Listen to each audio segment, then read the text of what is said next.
Hello everybody and welcome to today's watch party for Puppet Master for In Search of Darkness Part 3. As always, I'm Andrew. I'm joined by Carla, the amazing social media trivia superstar co-host here. And our special guest today is Cecil from Good Bad Flicks. Hello Cecil, how are you doing, sir? I am doing very well. Thank you very much. Wonderful, wonderful. So we've got a great community joining us today on YouTube and on our Discord server. So that's really, really great to have you all with us. I can see people saying they're looking forward to the movie. There's people, we've got non-content soup saying finally managed to make it to one of these watch parties. And I can see we've got Aaron, Onzi, David, Anthony. We've got Robin, we've got Sharon, we've got so many of you. Forgive me for Mad Matt, Brainwire, all the usual gang are all here. So, Puppet Master.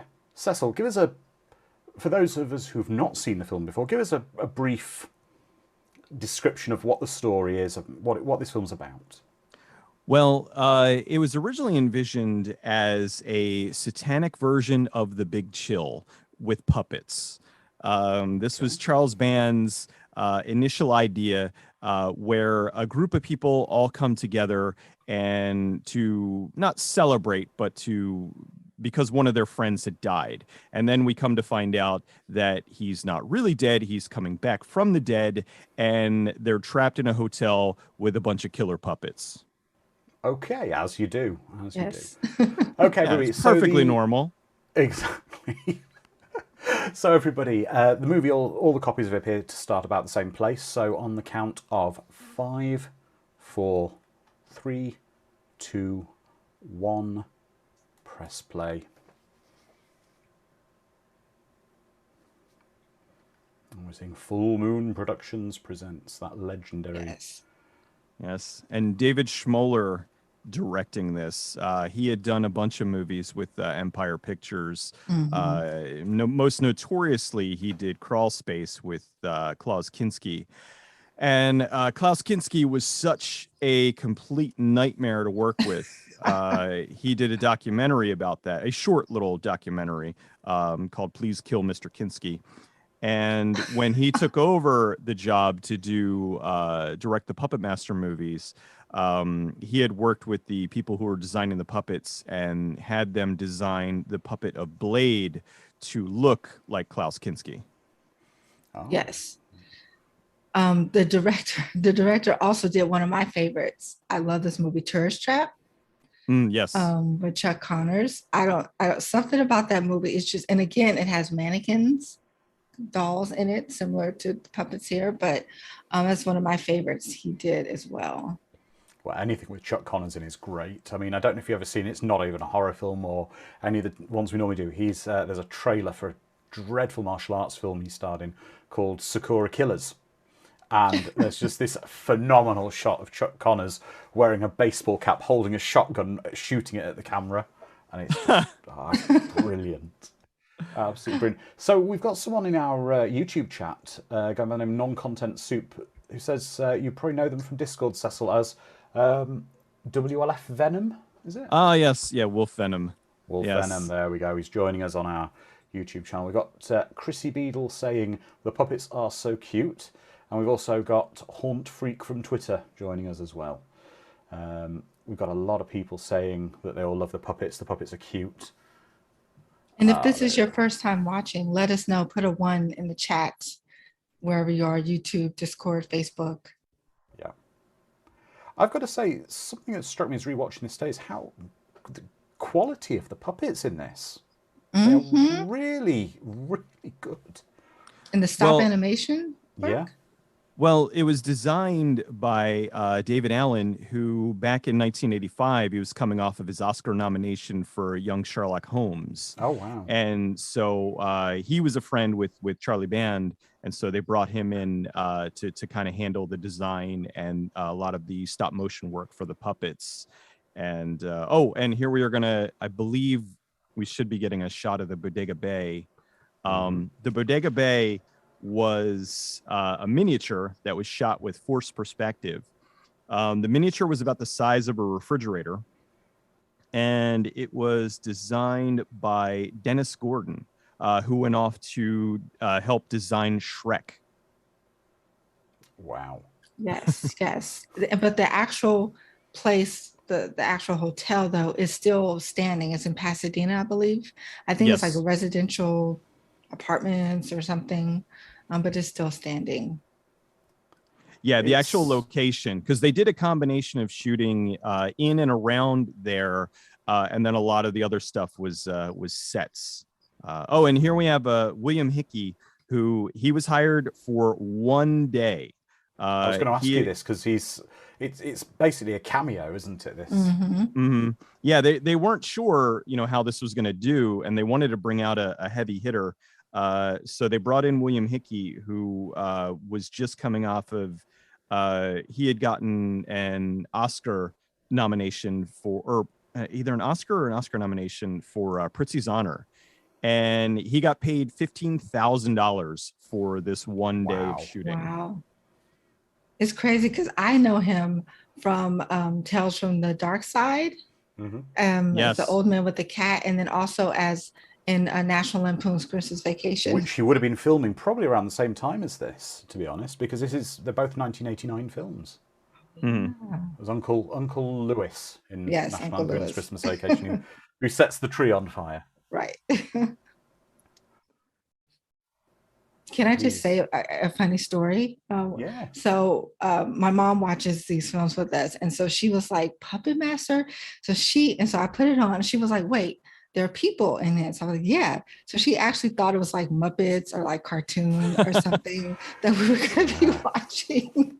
I can say one thing, Carl. If we ever do Meet the Feebles, please don't show that to your mother. Okay. Oh no. Yeah, never. Actually, never show that to anybody. No, that is one of Peter Jackson's just bonkers movies. Yeah, Yes. exactly. Exactly. And Sparky John's posted the great picture in our Discord of Uncle Lewis burning the tree down. But Sharon wants to know, Carla, does your mom like this movie? Yes, I was surprised. She really liked this movie and she had a favorite puppet. Can anyone guess who you think her favorite puppet? And she told me, she was like, I really like that puppet. I like that one. I'm gonna Pinhead. say Blade. Yes, you're correct. Blade. Ah, Ah. nice.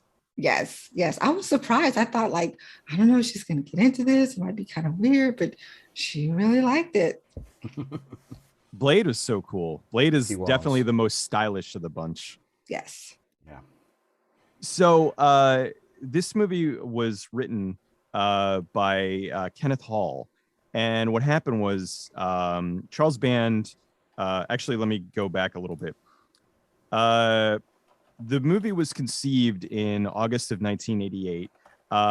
They announced it in September of 1988. They sold the concept in October and then ended up shooting it in November and December.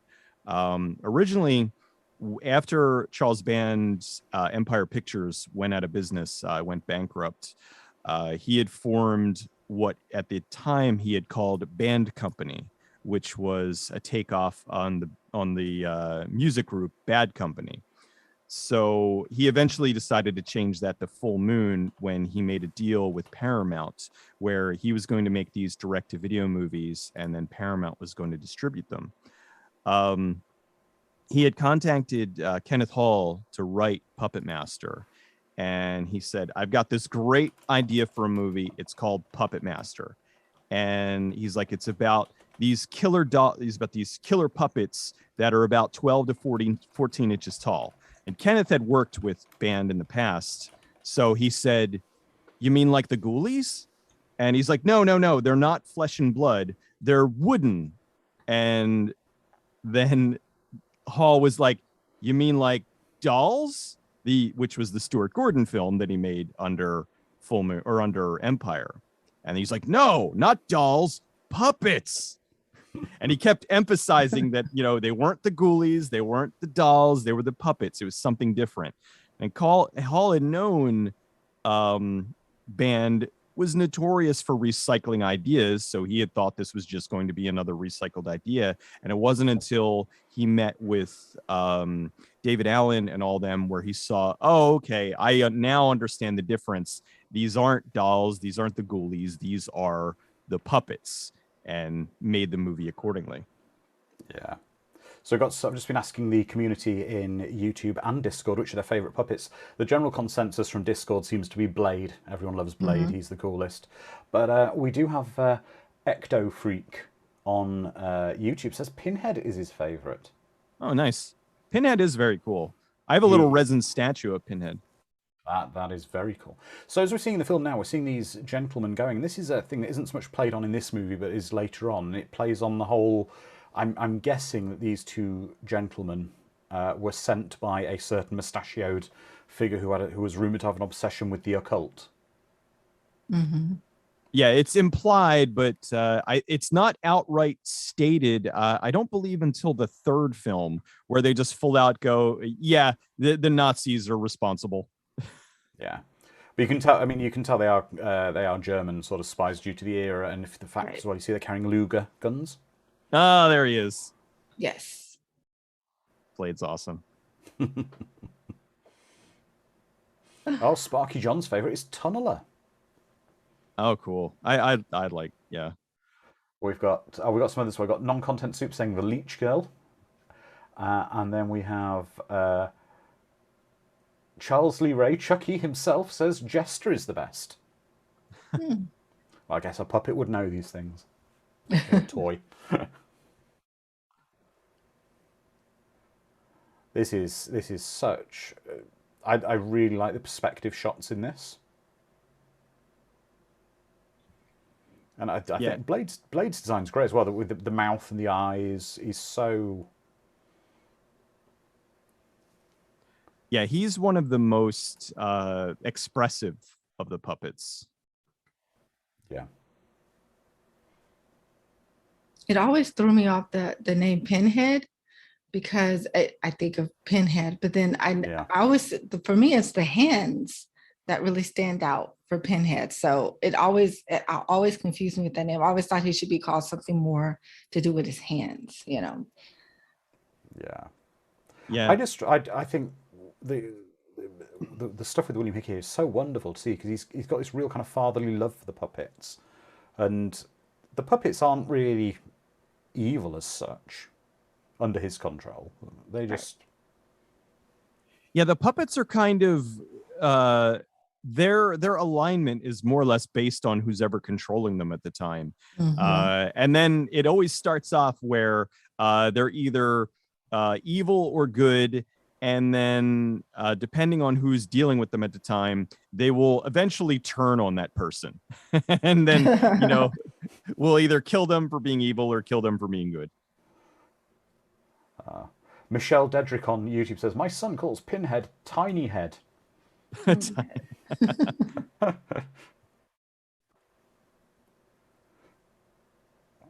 This always got me, him killing him. I always thought this was done really well. Me too. Really I was just about to say that. And you know that he had to do that because whatever knowledge he had that they, you know, wanted access to.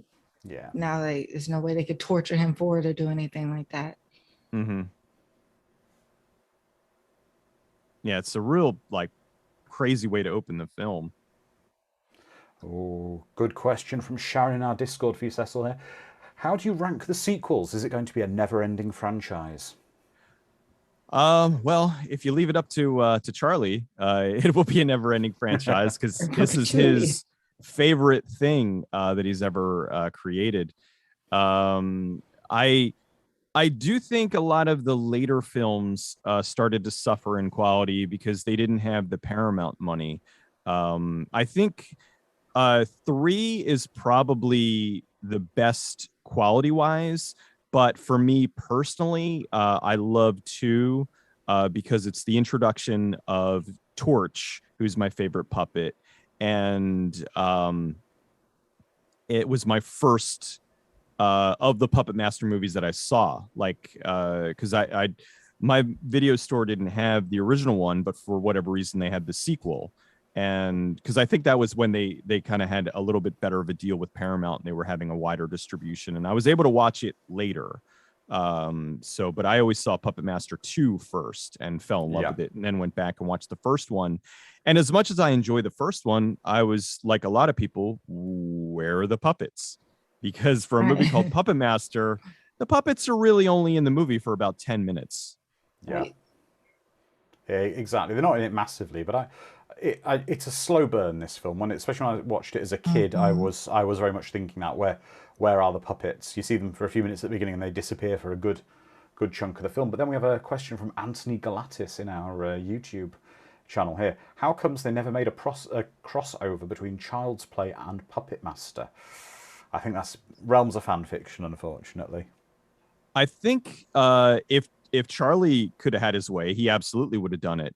But it all comes down to money. I think that, the Puppet Master series, as much as it's beloved, it's a very small franchise, whereas Chucky and Child's Play is huge. Oh, and there's Barbara Crampton. Oh, it's here? Okay. All right. I will be right back. Yeah, sure thing. Well, the thing is, they didn't do Puppet Master versus Chucky, but they did do Puppet Master versus Demonic Toys. Okay. I believe, because that was a property of Full Moon. And so when the whole Freddy Jason thing happened, that's what they did, Demonic Toys. I'm a huge fan of the Demonic Toys films myself. I know you're a big fan of those. Ecto Freak says, because Blade will kick Chucky's ass. Ooh, fighting words. Proper fighting words there. So I asked the chat, which is the longest running franchise with the most films? Is it Friday the 13th, Halloween, A Nightmare on Elm Street, or Puppet Master? And Auntie's Puppet Master, probably, LOL. Chaos Fear must be Puppet Master by now. Non-content soup on YouTube raises a really good kind of point. This movie has kind of a dreamlike quality to it, and yes, it really does. It really does.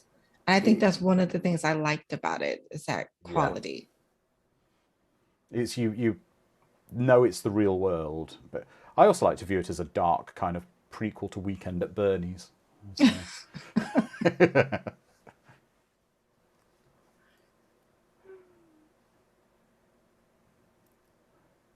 So we're seeing now the psychic. Is she really psychic? Is she not psychic? Or is she psychic and only sometimes is psychic? She fakes it when she's not being psychic. Right, that's right. Because the whole spiel about him going to retail is hilarious. I didn't graduate from high school. But this is something quite similar to that we would see in one of the Warlock movies, where there is a fake psychic who becomes psychic when the devil becomes involved. Exactly. And that's a film that, just to say, we will be doing a Warlock watch party at some point in the new year, and I can't wait for that one. Oh, that's going to be good. I haven't seen that in ages. Oh, I love Warlock.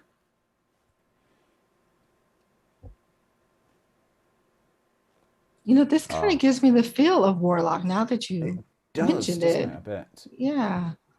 It does. Okay, I'm back. That's okay, Cecil. Yes. We just all come to the conclusion this film feels very much like Warlock in certain parts. Kind of dream quality. Yeah, I could see that. Particularly with the psychic, because the scene with the psychic just happened. I think it's like Warlock. Is the psychic scene in? Sorry, I know it's not another movie, but I know you'll have seen it, Cecil. Is it in Warlock 2, the scene with the psychic, where there's a fake psychic who suddenly becomes possessed by Satan? No, that was the first one. That's the first one. That was Mary Warrenov, who she comes in and she's fake, and then she gets possessed, and then he takes her eyes and uses them. Yeah. The movie has a lot of people have said it has a kind of a giallo feel when they get into the hotel, and that was largely because they had Sergio Salvetti, who was a cinematographer for the film, but also was one of Fulcio's go-to guys. So that really helps to give the film that much more intense vibe that we weren't really getting from a lot of direct-to-video movies at the time. I think that's also why Full Moon succeeded so well, is that their stuff looked and felt different than a lot of the extremely cheap DTV videos that we were getting at the time. Yeah. Yes, I'm so glad you said that because I was thinking last night when I was watching, I was like, why does this, it gives me a certain feel to it. And it almost feels 90s because it's late 80s. I was like, it's just, it definitely has that direct home to video quality type feel that I remember getting from Full Moon back in the day.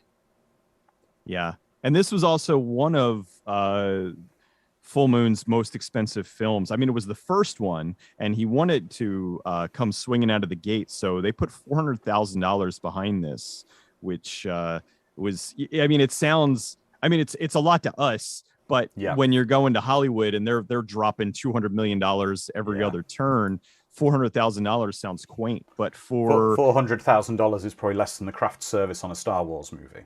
Right. Exactly. So yeah, but and I really think that that's also part of why a lot of these movies are so good, is that they're not bloated. It's like they have exactly what they need in them. There's no humongous like stars that really stand out. Although for this one they did have some good star power. One of the big ones was Paul Matt, who's the lead. He had gotten an Oscar in 1981 for Melvin and Howard. And so he was a big draw. Although it was funny when I saw it, I was a kid, so I had no idea who he was. I was just, who's this guy with the mullet?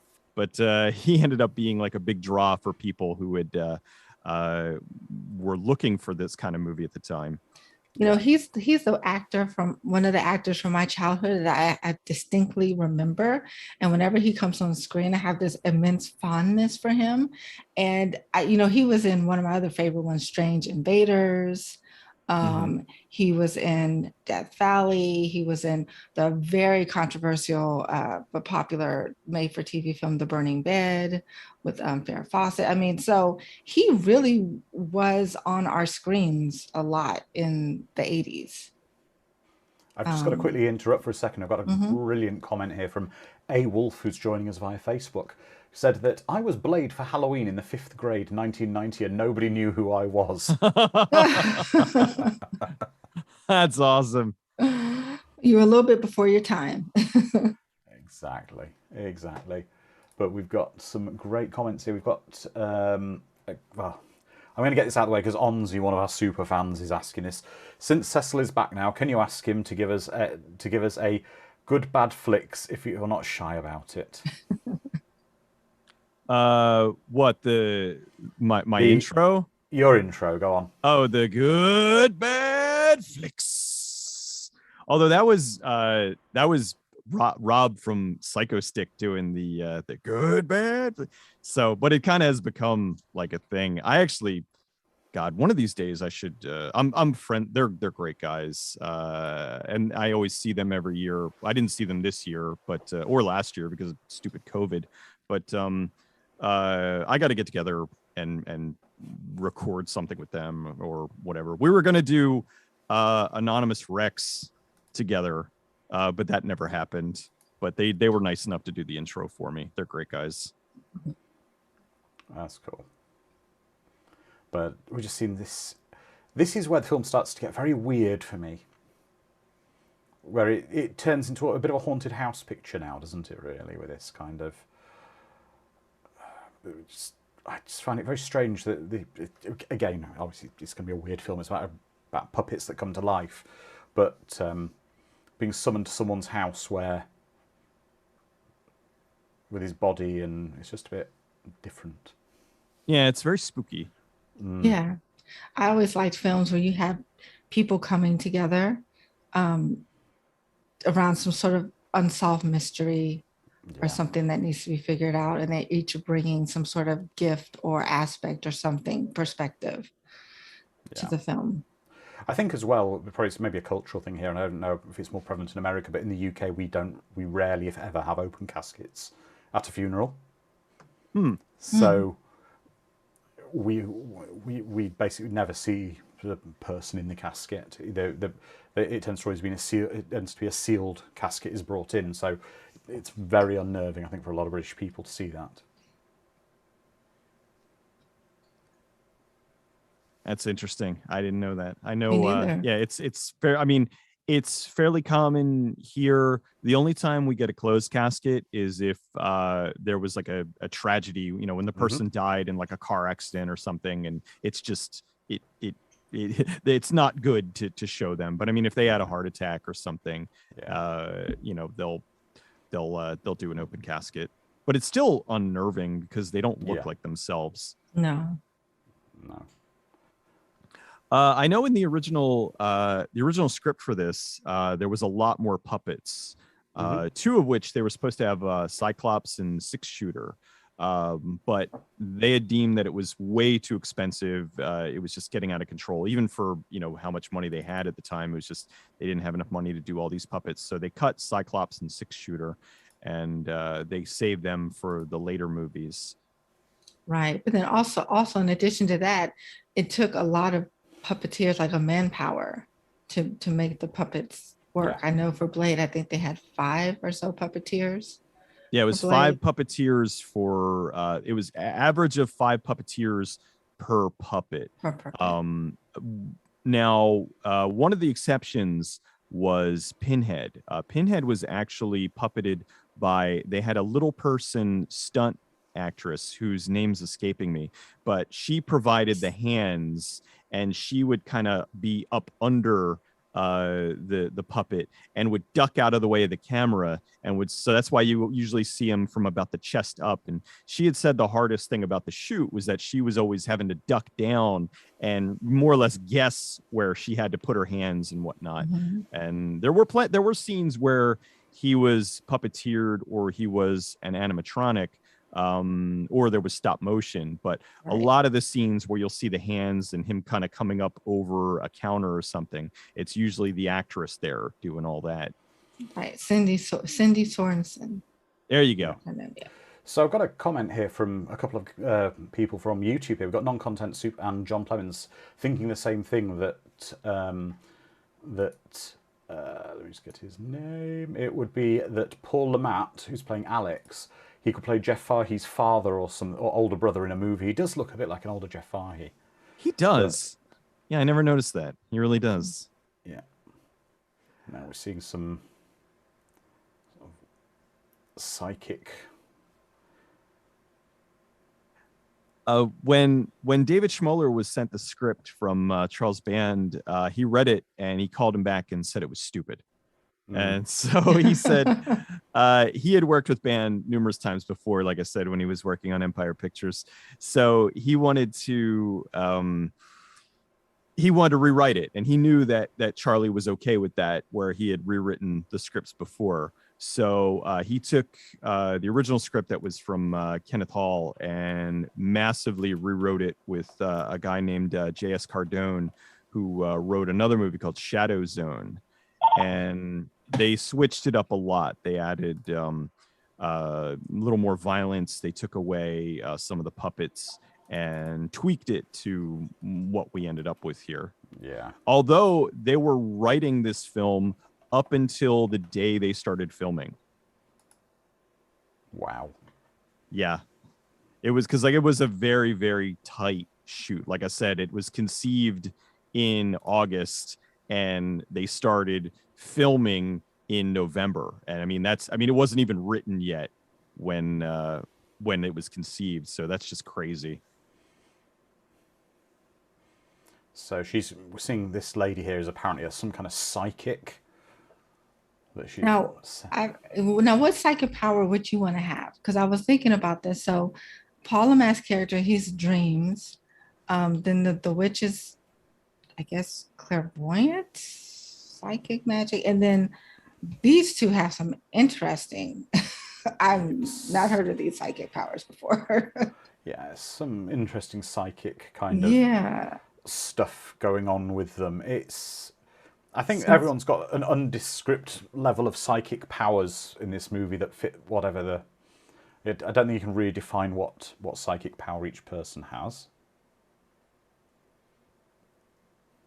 Some are more sensory. Hers is definitely sensory. I think really they just worked this in here so they could have they would have an excuse to put sex in the movie. Exactly. Yeah. Because I was trying to figure out how. Now I can understand maybe dreams for telling the future, or the witch seeing the future could be helpful for them in this situation. But these two, I was like, so how is this supposed to help them figure out what's going on? Well, we've got a question from Ecto Freak here on YouTube. It's a really interesting question. We haven't had a little spin on the end of it. Let's say if this movie was made today, do you think it would get the same following it has today? And secondly, I'm going to say, would this movie get made today? It's a tough call because they did do a soft reboot a few years ago under another company who put a lot more money into it and is actually really good. But I would say more so the question, if it would be made under like a major studio. I don't think this would ever really be a major studio film. I think potentially it could be remade or made with a smaller studio. I just don't think that it has a big enough, it's not big enough for a lot of today's studios, especially after so many of them have been having financial problems the past couple of years. I don't think that that they would really invest in something like this small. It would be ridiculous, or the puppets would be all CG and it would just look garbage. They're quite. It's by modern standards, and even back then, it's quite an off-the-wall kind of movie. You're saying it's you go to the studio, and I suppose that'd be the problem he had when they were trying to make it with the script.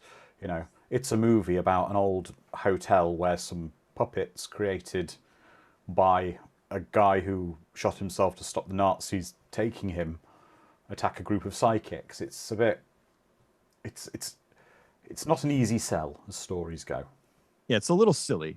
Like if you really break it down to its bare bones, it's silly, but it works. Yeah, and that's a lot of movies. Work. Yeah, where if you really condense it down, I mean, Spider-Man right now is making all kinds of bank. And if you think about it, it's a kid gets bit by a radioactive spider and he gets spider powers. And it's like when you break it down to its just core components, it's silly. But then if you look at it from a bigger perspective, okay, this is why this works. Yeah. The sets were designed by a guy whose name I'm probably going to butcher here. Is John Meyer, I believe, Myhere. He did some really amazing set designs here, starting working with Charles Band, and went off to eventually win 2 Oscars, one for Memoirs of a Geisha and another for Chicago for production design. So clearly, again, like this was them getting a lot of talent that they recognized. Like that was something I always thought Charlie was very good at. He was good at recognizing talent and trying to surround himself with a lot of very talented people. And a lot of them went off to do much bigger things. And so it was kind of like he was the other Corman. Roger Corman. He was the other Corman. Yes, he was the other Corman, so to speak, where he recognized now not as many as Corman, but he did do a lot of he did pull in a lot of very talented people. Yeah. I'll say one thing. This film looks great. It doesn't look like so much of a set for the most part. You really believe it is this old hotel, of the era, of the sort of the Art Deco kind of era when it's supposed to have been. I mean, it looks great. Yeah, they did a fantastic job with it. And the movie was supposed to. This is going back to again how ridiculous the shot schedule was. They started filming it in November and December with the concept of having it go out in April of '89. So giving it like way less than a year from when it was conceived, written, and filmed to actually being put out. But the puppet effects, a lot of them they were doing after they had shot the film, just were taking too long, because if you know anything about stop motion just takes forever to do. Yeah. And so consequently, they were, April came and it was like, there's no way this is going to be finished. So they had the film constructed and they sent it off to the MPAA to get a rating. and it came back with an X for violence. And they ended up trimming the film. There's one of the scenes I'll point out way later in the film that it was one of the scenes that they had to alter in order to get an R rating. But they trimmed it down to get an R rating, and it was released in October of '89. And the director had, years after the film had come out, he had said that he actually intentionally wanted to make the film X-rated to prove that he could do it. Because he had done some movies before and they were violent, but they didn't quite go that far. And he is like, I wanted to prove that I could make a movie that was really violent. And I believe the German release for this was X-rated. And I think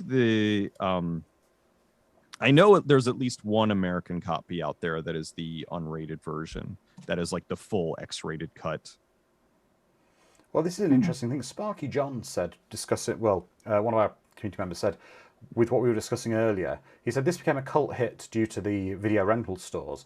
And by today's standards of video on demand, it would disappear. The cover art is what got people to watch this. And I'm going to ask, this is a discussion point, video on demand, right? So if we take it back to, as we were saying, to the 80s, to the 90s, where you're going to a video store, your parents or your responsible or adult, whoever, took you to the video store to pick a movie for the weekend, for the night, whatever, you would spend ages going around finding that right movie, unless you'd pre-pick the movie.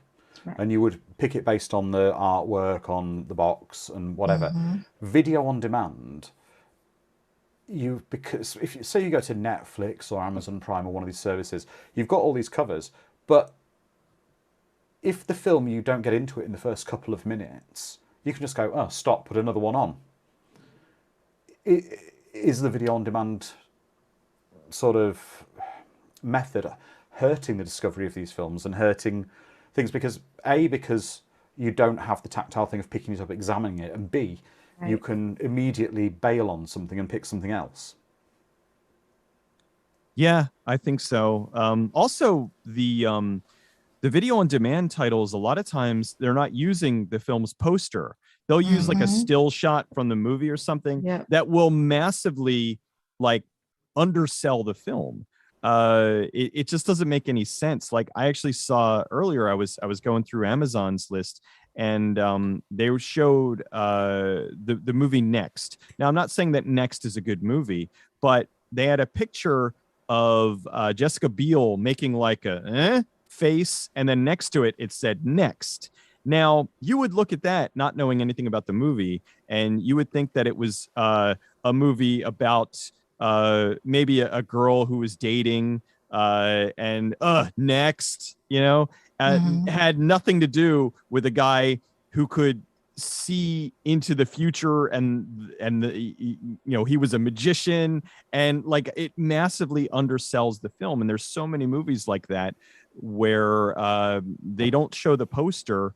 And now I understand a lot of posters will oversell the film. You'll see stuff on the poster looks amazing, but still you at least kind of get a better idea as far as what the film was. But when I used to go to the video stores, I would just love looking for that one video. Oh my God, this looks awesome. Robot Jocks or something. And I would get that. Exactly. And now, with streaming and all that, it has taken it out. Although I have a lot more, I don't know if it's patience, but if I don't, it takes a lot for me to bail on a movie.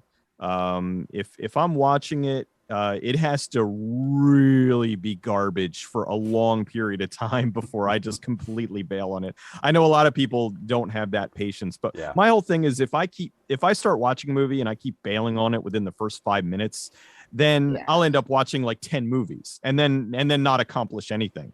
So if I start watching something, I'll stick with it unless it like really sucks. Right. I mean, the process of movie selection, going into the video store, seeing the cover, now with video on demand, I find myself just watching trailers, and it'll be 30 minutes later, and I've just been watching trailers, trying to find a movie to watch because nothing jumps out.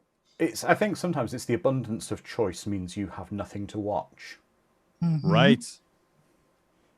there was that old song, 50 million channels and nothing on. Exactly. Exactly. And I think another thing as well, touching what you did say, Cecil, about they don't use the posters on the streaming services. They also sometimes write their own copy as well for the description of a movie, which is completely wrong. Oh yeah. Mm-hmm.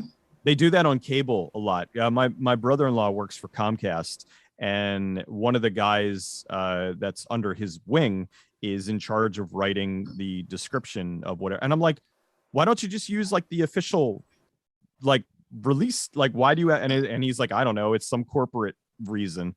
So they have to write. And a lot of times the guy who's writing it, he doesn't really know what the movie's about. So he goes to IMDb, looks it up, and then kind of rewrites it according to whatever the IMDb had. And as we said before, IMDb is not always right. So that's why you get these confusing descriptions of movies, and it's not even close to being right. Yeah, it's a shame. It's all against these movies.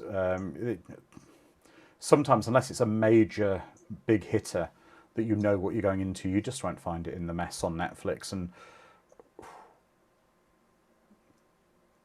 I've got to admit, I love this hotel's design. I absolutely just think it looks so fantastic. Yeah, it really does. And the thing is, one of the beauties of this, again, going back to the production designer, you can never tell when it's a set and when it's the actual location. Yeah. It's like, it's that they kind of, because one scene, they'll be in the actual set, and then they'll move, and then it'll be the location. And there's never a break where you're like, okay, this is obviously the set. Like, you never know. Now, this thing I did find a little strange. No one's particularly questioning how the corpse suddenly leapt into a chair. They just put it back in the coffin. Yeah, they're cool with it. They just figure somebody's pulling a prank. Yeah. Well, I mean, if they think it's the maid, I mean, she's really the only other person there besides her and the wife, the widow, to be doing this. So it still would be like, how did they get him out and move him around? And also, isn't rigor mortis a thing? Like, wouldn't he have just been like rigid? It depends how recently he died, because rigor mortis sets in and then sets out apparently. Oh, well, usually, I mean, again, going to American things, I mean, they do it. They embalm the person and all that. Yeah. I think that, I mean, I don't know. I'm not a coroner. I was always under the impression that once they go through the embalming process, the person is kind of like locked in that position. But I could be wrong. Well, just to say, one of our wonderful community members on YouTube here, John Plemons, who's been joining us for the first time tonight, just says rigor mortis goes away. They're a nurse.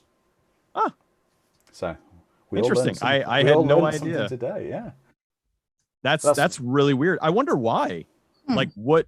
I guess it's the tissues and the muscles breaking down and everything, where they kind of lock up upon. We're getting like way.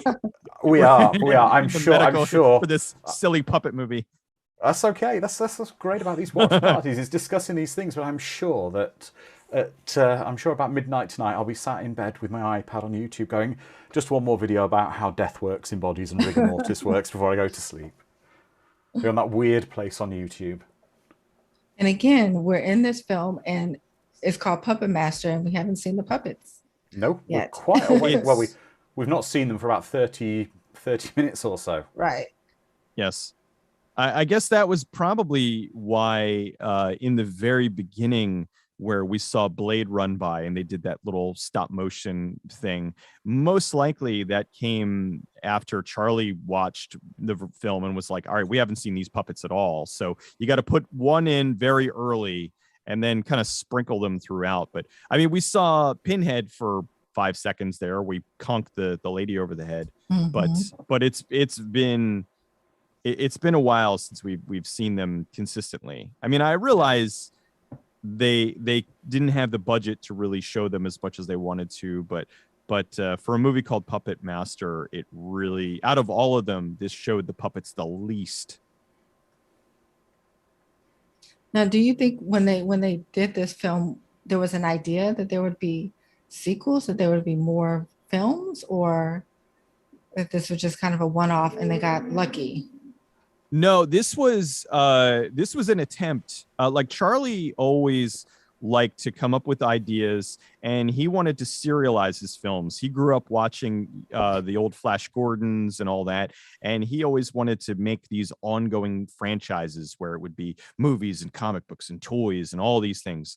And so a lot of his movies were made with the concept of there being more. So it was like he put it out there, and if it was a hit, then absolutely we're going to make more. So when he had put this out there, it was a pretty huge hit, which was what they needed, because he had made the deal with Paramount, and it was kind of hinging on the fact that if this was a hit, it would prove that direct-to-video was going to be a thing, and he would be able to make more. So he had put this out there, and it sold close to 50,000 copies domestically, which I know by today's standards doesn't sound very much, but when you think about it, back then VHS tapes were ridiculously expensive. They were about 150 bucks a pop. Oh my gosh. So did it, in the UK sort of at this time, it used to be a two-tier system with VHS tapes. They'd hit the rental market before they hit the purchase market, and the rental copies would be hundreds of pounds or dollars for that copy, and then maybe 6 to 12 months later it might come out for purchase individual. Would that be in the same sort of thing when this came out? Yeah, they would come out, because what would happen is a rental company, your mom and pop shop or whatever, would buy, let's say, 5 copies of this, and they would buy 5 copies at 150 bucks a pop, and they would rent them out for however many months, and then after a while it was like, okay, we have 5 copies of these, but we're only renting 1 or 2 anymore. So then they would sell off the surplus of 3 at maybe like 80-90 bucks a pop, to try to recoup a little bit more of their money. So it wasn't until companies like Blockbuster came along where they would buy like 50 copies of something. And that was where just massive amounts of money were going to these studios for the direct-to-video market, because that was just insane bank that they were pulling in. And then they would sell them off, and they would sell off like 40 copies in the aftermarket, and help to kind of recoup some of their money. Okay. We're just going to go back to our friend John on YouTube, who's written us a wonderful explanation. Bear in mind, John's a nurse. So my understanding is, if you're interested, is that the calcium in muscle is all released when the skeletal muscle cells break down, causing massive contractions, and your nervous system can't send electrical impulses to signal to stop the contractions due to your brain being dead. And that is rigor mortis. Huh. Who'd have thunk it? See, you come here, you want to watch a movie about killer puppets. Exactly. And you learn something.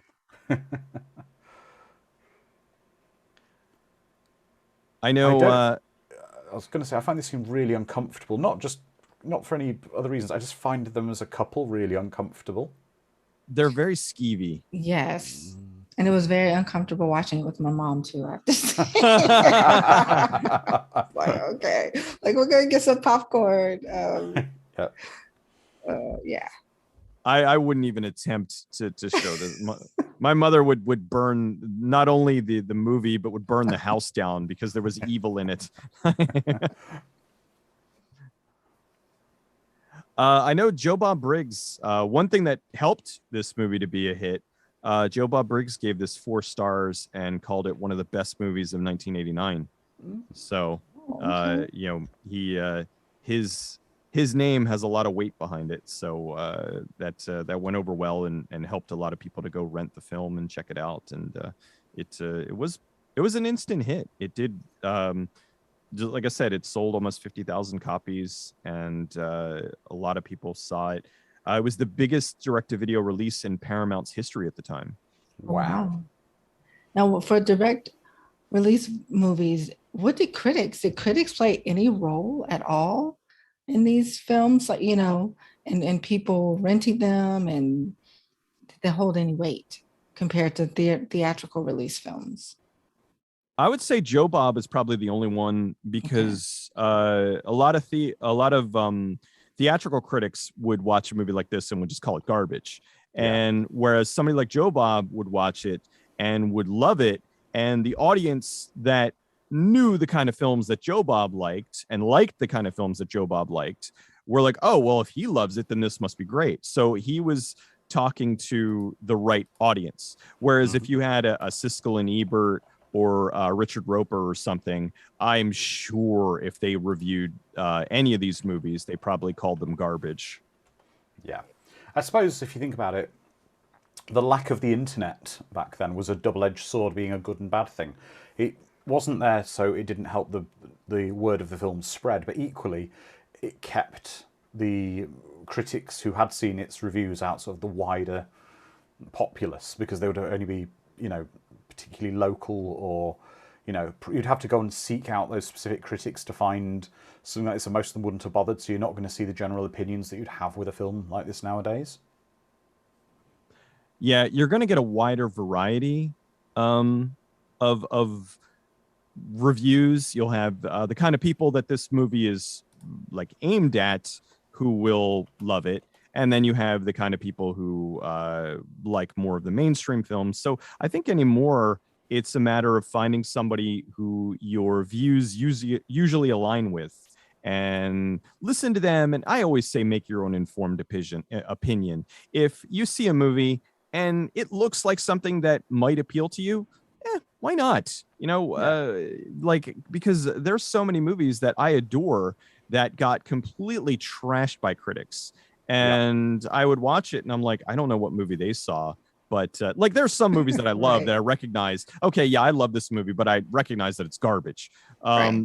But then there's other movies that I'm just shocked at how poorly they're reviewed. Like I'll watch it and then I'll go and read the reviews and I'm like, how do, and vice versa. I'll see movies that I think are garbage that just get glowing reviews, and I'm like, all right, I guess we didn't see the same film.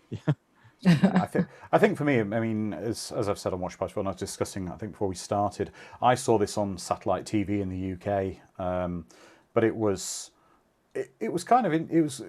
again an era I don't think we'll have again, where I had this buffet of films with obscure titles that I didn't know much about, that I just dip into and watch, and they were just kind of fed to me via the movie channels. And it's how I saw a lot of these sort of lesser known films. And again, yes, we do have cable now, but again, we have movie channels. A lot of that's going away, and you've got to actively pick what you watch rather than, okay, what's up next, Right. A couple weeks ago, I did a watch party for the Beastmaster trilogy, and I had to break out this was a joke, but it was serious.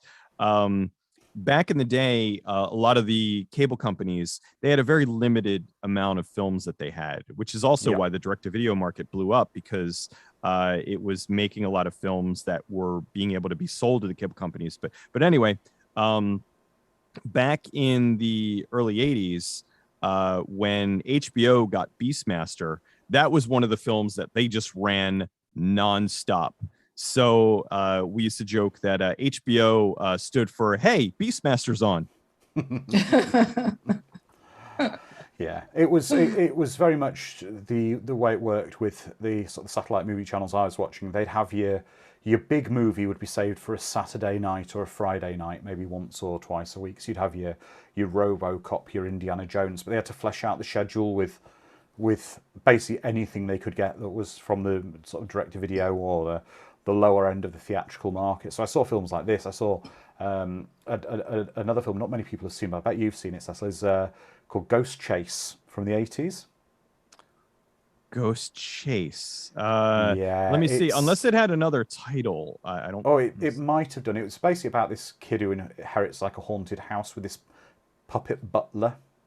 Roland Emmerich's movie. Yeah, that's the one.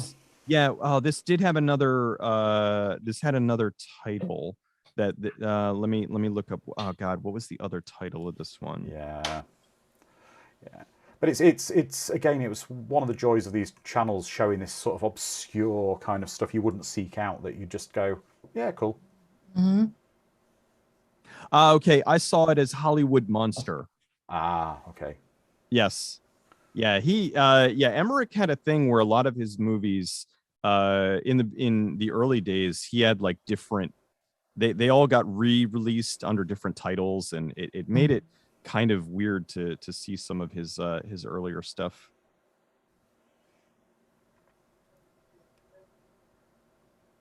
And now he's making a movie about the moon crashing into Earth. Hasn't he already made one of them? Yeah, it looks so dumb, but I'm like, you know what? It might work. Yeah. Now, out of all the deaths in this movie, this one I thought was like the most uncomfortable, disturbing, because the idea that he's helped, like he's tied up, he can't see anything, he's helpless. And also he can't tell the difference between his live flesh girlfriend and a puppet doll kissing him is weird. Well, also, I do have to say one thing about the puppet master himself, who saw at the beginning of the film. Why, in God's name, would you make a wooden Barbie doll that pukes leeches? That always got me with all like the puppets. All right, I can kind of understand them to a certain degree. Like Pinhead, all right, it makes sense. Blade, I can kind of make sense. Leech Woman, like it's like, all right, now I mean, it's a great puppet. It's really disgusting, but in the grand scheme of things, it makes the least amount of sense. Exactly. Yeah. It really does. It really does. Oh, wow. And Leech Woman is the one puppet where, like, if you're running into Pinhead, you know, Pinhead can come on you and is strong and strangle you. Tunneler will tear into you with the drill. Blade can cut you with the blade. 6-shooter will shoot you. Leech Woman, you have to be incapacitated because it takes her a good couple of minutes to get get one leech out. Exactly. Well, also, I don't want to really. Okay, I do poke holes in films sometimes. One leech doesn't really do much. You can have quite a lot of leeches on you, and yes, they will make you bleed, but they won't do a great. It won't burrow into you or kill you or whatever. And also, as non-content soup says here on YouTube, where is she getting these leeches from? Yeah, they just because she's a very small puppet. I mean, you need, I'd say, a good like at least 10 leeches. And yeah, I don't know. It just it's a tough sell, but someone on set was like, hey, wouldn't it be cool if leeches came out? And like, oh, okay, yes! let's do that. And they passed over a plate of cocaine and said, yes. Yes, exactly. That's brilliant. Yeah, the YouTube chat is saying, where do the leeches come from? It would take hundreds of leeches to kill you. And it's Thomas Kilby says, they're magic leeches, of course. Yes, they teleport into her stomach. And I mean, I guess if you're willing to believe that there is a puppet that are alive and can kill people, then all right, fine. This one has can spit leeches at you that kill you. Yeah. David Schmoller, the director, he said up and until Puppet Master's worldwide financial success, he thought it was a piece of shit. He hated the movie, thought it was complete garbage, and then the movie made a lot of money, and he said, oh wait, no, it's really good. And although he's a little salty with Charles Band because he's still as big and as popular as the film was, he never got his residuals, and he said that's why he's never done another one, because he still was not properly paid for the first one. Wow.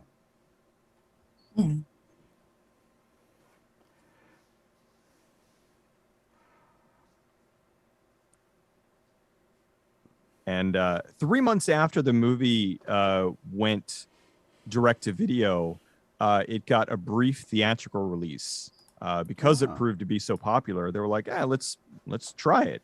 So in January 19th of 1990, it got released into theaters in New York, and it made a couple of bucks there, but it made way more money on home video.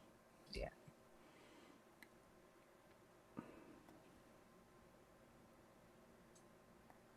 Again, I'd be wondering. Yeah, how did this get here? Oh, she's maybe onto something here, though. Well, she's the kooky, Right. psychic. They're all a little off, but she's like the goofy one. Actually, I actually like her character. I like the bitchiness and kind of the sauciness that her character brings. Yeah, she's the drunk that walks around with her dead dog, and it's Yes. a very very odd character. I mean, they're all weird, but Yeah. I know. I But I just mean- left. Go ahead. no, go ahead. No, I just left a tip in the chat that if you're trying to hit on a guy, you should probably not do so with your dead stuffed dog in your arm. Well, Probably don't want to do that. I don't. You know what? With all these weirdos, who knows? It might work. It might be a kink. It could work. It might, exactly. You don't know what they're into. Yeah, I don't know. It's just a bit creepy and strange. And I will say, for a hotel, I mean, this hotel's fairly modern in some rooms, but for the era, it's very 80s decored for an older. It does look that it does bridge that gap of. I mean, it does feel very 89, 90. It has that look of everything's kind of big and pastel and ugly. Oh. Lots of big paintings that are just awful. Right. Yeah. I always love that. This just launches the puppet across the room. Ow. That's the one thing I do appreciate about this movie is that they show that, because you think, well, just throw the puppet off, but they still show how a person gets killed by a puppet, even though they can just launch the puppet off of them. Yeah. Got a comment here from YouTube. Someone saying, Professor X, I've triggered my mutant power. I can summon a leech portal. No thanks. My school for the gifted is full at the moment.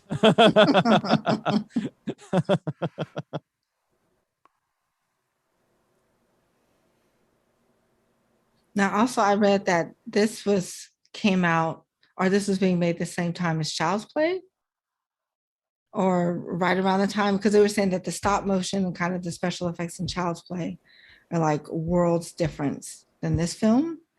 But I think that this film was worlds difference in Basket Case. I mean, that stopped. That stopped. I'm trying to think, actually. I don't think Child's Play's really got any stop motion in it.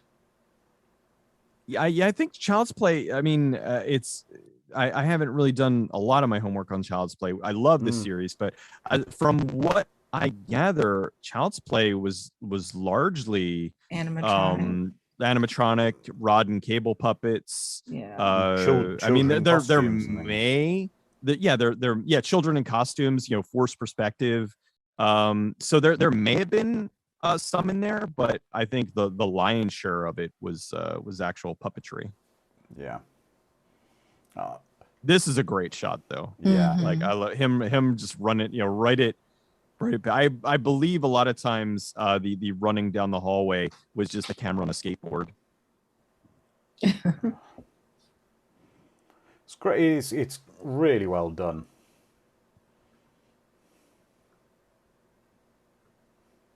I know the title for the film came from Charles Band. He had originally released a movie under Empire called Rage War, which they later changed the name to Dungeon Master. And he had met a lot of fans of Dungeon Master who came up to him and said that they absolutely loved the title. So he really liked Dungeon Master and wanted to do something else with it. And so when he had the opportunity to make a puppet film, he had combined his love of puppets and his combined name of the movie Dungeon Master and came up with Puppet Master, which is why Puppet Master was originally one word instead of two separate words. There's man. Pinhead just gets thrown like all the time, doesn't he? He gets thrown down the stairs, thrown across the room, thrown in the elevator. Oh, I just love the way Blade is just puppeted or puppeteered, controlled. Even the way he just like the little tip of the hat. Yeah, he's one of the ones I want to get there's the Full Moon website, and they sell the prop replicas, and I have a replica of Torch because, like I said, he's my favorite puppet. But I think one of these days I'm going to splurge and get a replica of Blade, because the Torch one is awesome. The Torch one, he's sitting in my office, just all menacing and looking, and I want to get a Blade to sit next to him, because Blades, and they're actually really well made. So, but they're not cheap, which is also why they're decently made. Right. Yeah. Jester, who looks a bit like Phil Collins in the 80s. Jester always cracked me up, because Jester, as if memory serves, he's the only puppet that never really killed anybody. He just kind of shows up and flails around, and then they all go and kill people. Yeah. Right. Well, I thought in this film, towards the end, you'll see, I think Jester also kind of symbolizes the shifting of the alliances for the puppets. Yeah. I felt like, went from like, wait, so showing the emotion that you won't get. Right. Yeah, he that's the thing. His face will kind of represent whatever's going on at the time. You know, he's scared, he's happy, he's angry.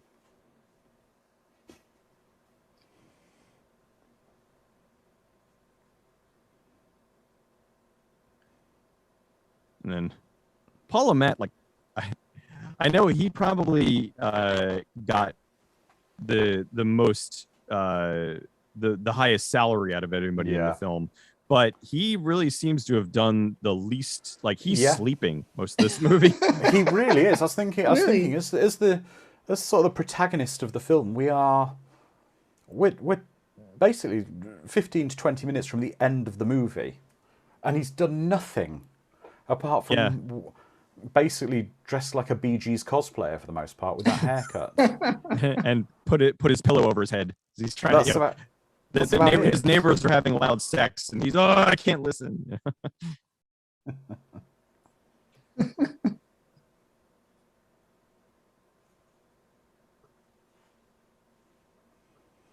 Again, this goes to that kind of dreamlike quality. Yeah. One other thing I do know, because the movie was such a hit, like right out of the gate in October of '89. In December of '89 was when Band had announced a sequel. He just called it Puppet Master 2. No concepts, no designs, no writing, no nothing just yet, but we are gonna make a sequel because this one made a butt ton of money. I've just got to quickly say, Chaos Fear has really nailed it, and this is quite specific if you've seen British TV shows. Paul Le Mat in this reminds me of Rick Douglas from Garth Marenghi's Dark Place, which I don't know if you've seen, but it's a spoof 80s TV show, and he very much looks... I would not be surprised if he was the inspiration. I'm sure someone will post a photo of the character. Yeah, I'm not familiar with that, but I'll have to check it out.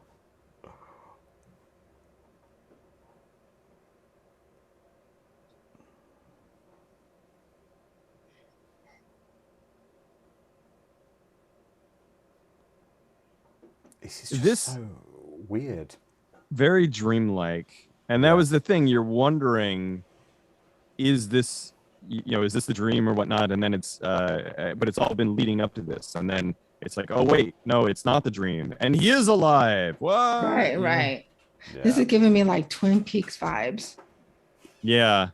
And I'm pretty sure that this is one of the big halls that was a set. Like, I think this is the only one where you like, if you found out it was a set, then you wouldn't be surprised, because they needed the room to really move the cameras around, and it's big, it's open, you can't see the outside. Yeah. Oh, here's his dream coming true. It's a Laura Branigan video. It's like, oh wait, no, it was a dream. Well, this upcoming shot, I love it. This is awesome. Oh, here we And go. hello. Yeah. That is great. Oh, Double Dream. I've actually had double dreams before. It's really creepy. Oh, really? Wow. I thought Yes. that was something that just existed in movies. No, I've had that before where I've woken up and I thought it was real, it was a dream. And then when I actually woke up, I was like, it took me a little bit to like get my gatherings together and be like, okay, I'm really awake now. Wow. The worst thing I had is I had a dream where I was fighting somebody about 2 years ago, and in the dream I, for some reason, decided to jump away from the person in the fight I was having. And what happened was, as I was asleep, I actually jumped out of bed and landed fell 18 inches onto my bedside chest of drawers, Oh and I my had all gosh. bruises down the side of my face. Oh my Woke up in a heap on the gosh. floor. Oh Wow. my gosh.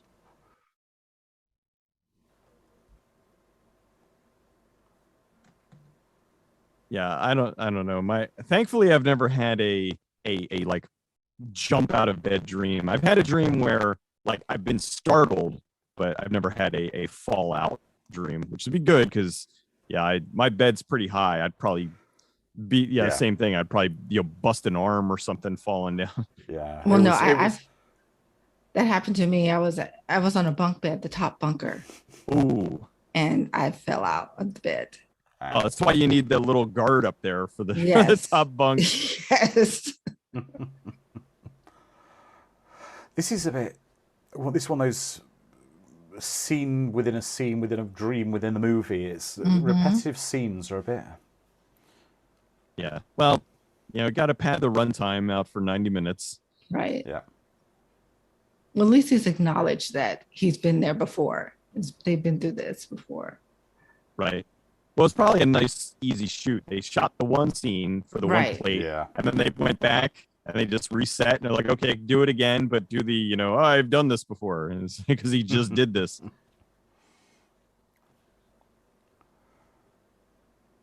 I am glad that they decided to go more in the direction of the puppets. They really listened to the audience and was like, hey, we like Mhm. the first film, but it would be great if we had some actual puppets. Yes, more And I mean, puppets. Puppet Master 2 had way more, like I would say, double, possibly triple the amount of puppet time. But it's also that a studio and a market focus group thing from the 80s, where it's like, what did you like about the first film? The puppets. More puppets, but more puppets in. Yeah, it can be good and it can be bad. You don't want to listen to your audience too much because that's the thing. Sometimes, Right. I mean, going in a completely different direction. Pulp Fiction, when they were market testing that, audiences hated it because they didn't understand it. They were complaining about the film not making sense, about it being put out of order.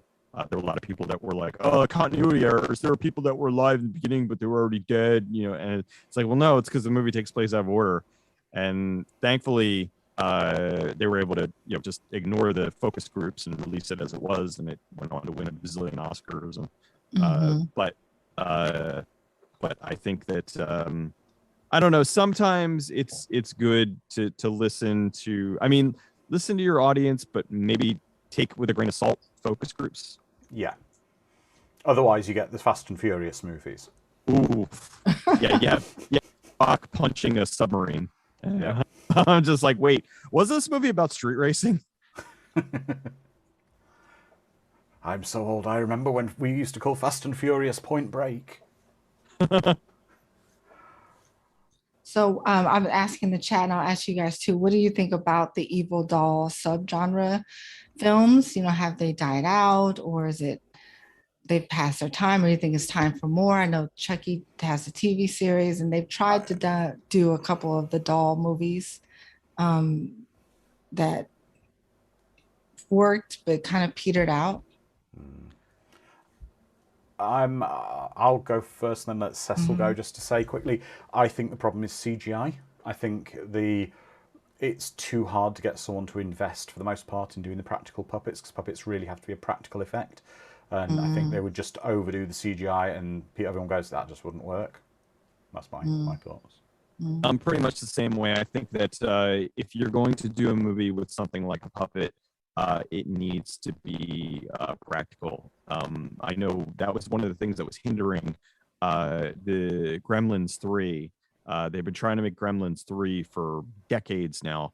And the big thing now is they're like, well, we want to do it, but we want to do it all CG. And it's like, think of all the stuff we could do with the Gremlins in CG. And I'm looking at more from the perspective of, think of all the things that you could do with Gremlins with all the advances in animatronics since part 2. There are amazing things that you'd be able to do. And it's like, and look at what they were able to accomplish with the first 2, how people, still love them and they still look great.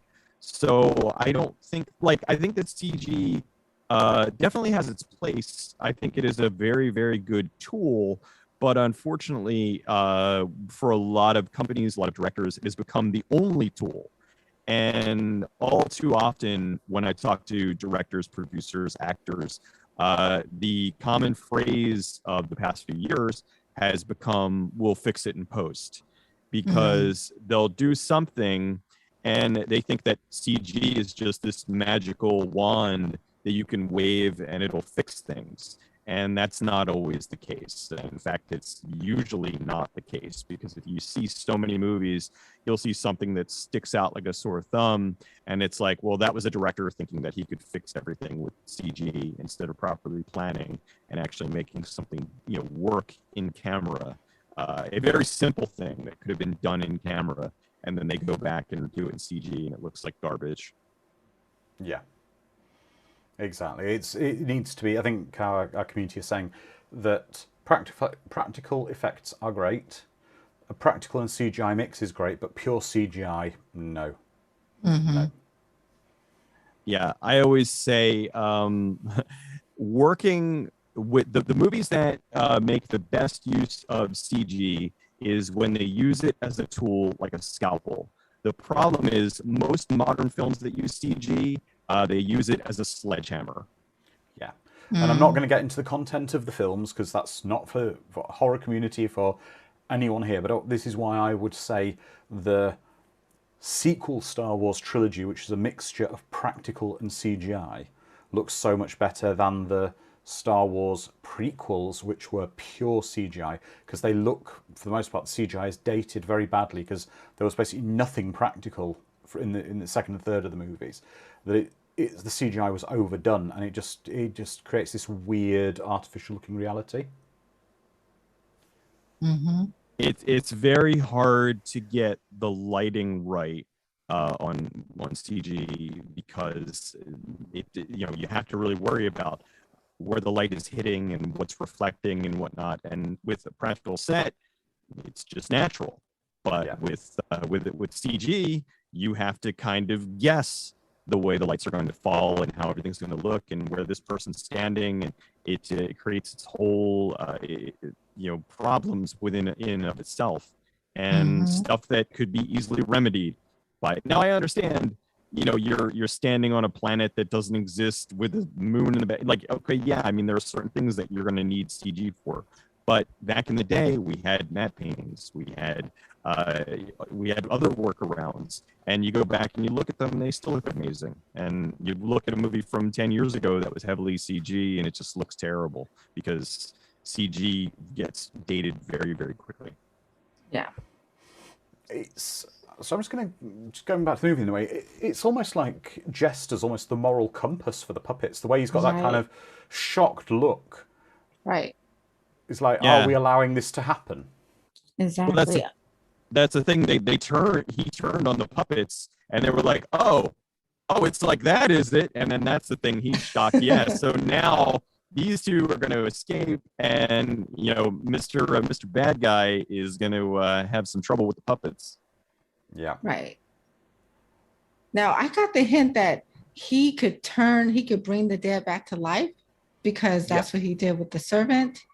And well, she did it to him as well, it's implied, because he's using, basically, they learned the puppet master's technique to animate the puppets, but they're using it on people. And that's how because effectively, I think she's supposed to have resurrected him. Oh, okay. And right. resurrected her. Okay. which was a thing that they followed up in the sequel, where the puppets, they're running out of the reanimation juice, so they need, the only person who knows how to make it is Toulon.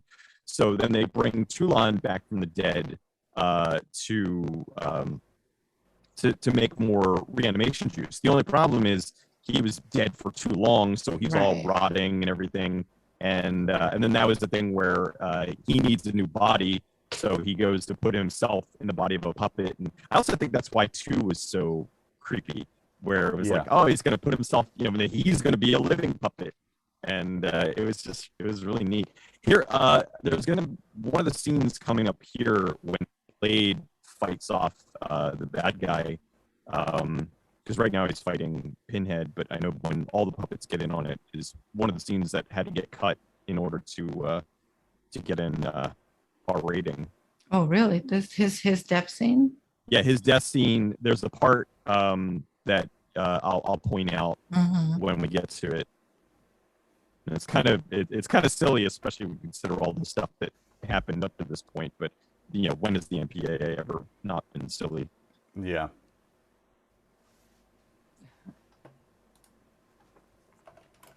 Yeah, no, he's just chucking them around the room.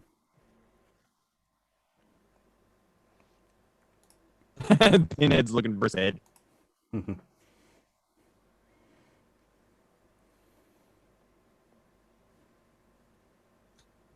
So,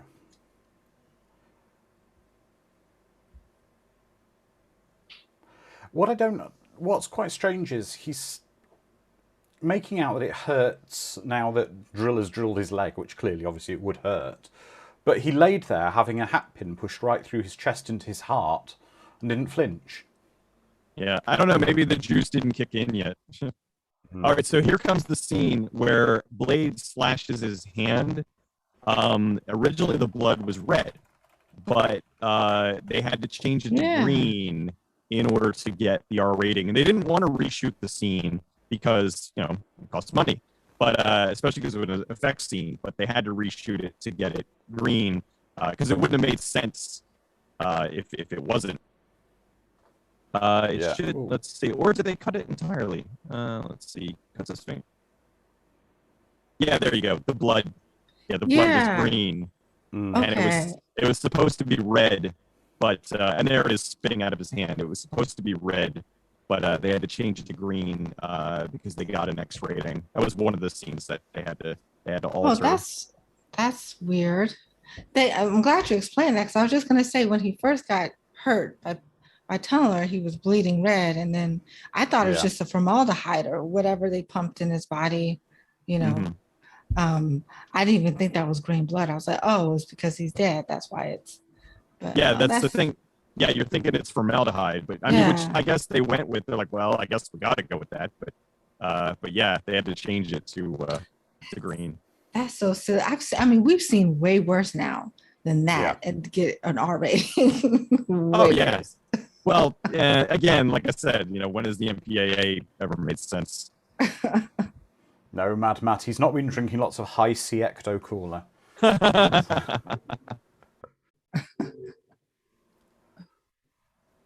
Yeah, it was like Mortal Kombat 2 when it came out. They had the little tick where you'd move it over to green blood or red blood. Okay, green blood. Oh gosh, gross. Yeah, this just a gigantic rubber leech. Yes. Going in the mouth. Ugh. Yeah, I'm sure he probably was like, look, I'm gonna need like an extra couple of bucks if I'm gonna do this. Exactly. That's a big leech. That huge. Probably the biggest one they had. Yeah. Sharon's asking, would anyone want a superpower of coughing up leeches? I can tell you now, no. No. No, I don't think anyone. No one would want that. That would be the closest I could think of. There was a character in the Marvel universe called Maggot, and he had 2 gigantic psychically controlled maggots that lived in his torso. And so that's the closest thing I could think to having a leech. It wasn't very popular, mind you. No, it sounds like it should be a Nightbreed. Right. Yeah, it was a very odd a very 90s creation for Marvel and the X-Men. Well, I've got to admit, I think, just on a side note, the worst character ever in any of the X-Men is a character called Bailey Hoskins, whose mutant ability was to explode once as a bomb. How did he even know he's got the power? Wow. Yeah, how do you discover Wow. that? And how does he know he can only do it once? You know, Yeah. like it's like Self-detonation, which he could only use once because it would kill him. yeah, you really got to save that mutant ability. Yeah. No, but no, so this is supposed to be in Bodega Bay. What other horror film took place in Bodega Bay? Ooh. Oh God, you know what? I know this, but I can't. I haven't had enough coffee yet today. Let's see if anyone in the chat See what can they come guess. up with. Oh, I think the answer's there, Yep. but I think we knew who would come up with it. Yep. Yep. Sparky, John, and David, the Birds. Ah, right. I've just got to say, going back to the film, for considering he's the hero of the film, he's the least effectual hero, I think, in any film. I think so. He just doesn't do anything. Did nothing. He really did nothing. He's a bystander hero. Well, genuinely, right? If Yeah. Let's go back to the old Indiana Jones sort of quote about Raiders of the Lost Ark, in that he's totally ineffectual in the story for the most part. He doesn't alter the plot of the movie. If that guy hadn't have been there, the bad guy still would have betrayed the puppets, and the puppets would have attacked him and taken him down. Yeah, he had no effect on At the all. outcome of the film whatsoever. No. He was just there, and he managed to survive. He survived because he was sleeping. Like, Yeah. like everybody else was getting killed. I did think this was kind of cool, where the puppy. So she has the power now? Yeah. Or did she have it all along? Or did she have it all? I know. I'm wondering. That's what I'm wondering. I think maybe they were thinking, Charlie liked to leave movies on a cliffhanger because let's make it, we'll make another one, and then that way they have the potential that they have that kernel of things set up for the cliffhanger, because the movie can end or they can continue. I mean, I think the majority of full moon movies and Empire films ended with that little stinger where you could maybe have something, but a lot of them, even though they were set up for a sequel, the sequels were often completely different. Like, hey, we set it up for a sequel, but we're not going to go with that storyline. We're going to go with a completely different storyline. Mm-hmm. But there we go. That is Puppet Master. That was a lot of fun. I've got to say thanks for joining us today, Cecil. That was thank you fun. so much. I actually learned a lot about this film that I didn't know before. So it's really great. You are very welcome. So Cecil, what have you got coming up on your channel at the moment, and where can people find you who maybe don't know you? I'm sure everyone who's listening does, but let's assume there's someone out there. Yeah, there's somebody out there who hasn't heard of me yet. I am on Good Bad Flicks on YouTube. I am currently working on my last video of the year, which will be a Christmas special. That'll be out tomorrow at 1 p.m. And then after that, I'm taking a little time off to spend some time with the family for the holidays. And then I'll be back next year with a lot of really, really big heavy hitter movies that I'll be covering. Stuff that I wanted to do this year, but they're kind of got moved over to next year. One of the really big ones I'm working on is I'm doing a video on Dragonheart from the 90s, where I've been in touch with some people and I've learned so much, and the video is just going to be much better than it would have been had I released it way back, a couple months ago. So that's going to be a big one. That'll be out sometime next year. But yeah, I got a lot of really cool stuff going on. Well, that's great. And I'm just going to say, Carl, I think you've got something to say to the community. You're going on your Christmas vacation. Yes, I am taking a much needed break, so I will not be here for the next 2 watch parties.